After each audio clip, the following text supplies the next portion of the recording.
Nandito kami ngayon sa Naik, Cavite, kasama ng mga drummers ko. So, walang tulog kahapon kasi may show kami ng Batangas. May iwan pa.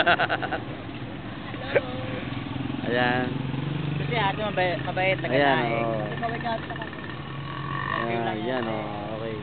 Ito si Antonio Balarsuban. Ayan. Ayan. Interviewin nyo to. Ano mo masasabi mo? Ano to? Bali dito kami sa Naik. Yung tawag na Naik. Bakit naging naik? Yan, yan. Naik kasi ang Naik mapait. Mapait na lugang. Masarap ang Bakit hindi marami asin dito? sabi sa'yo. Sabi sa'yo nga sa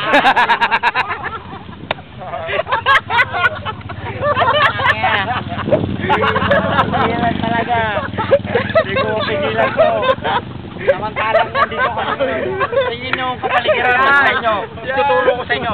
Yung window shadow natin.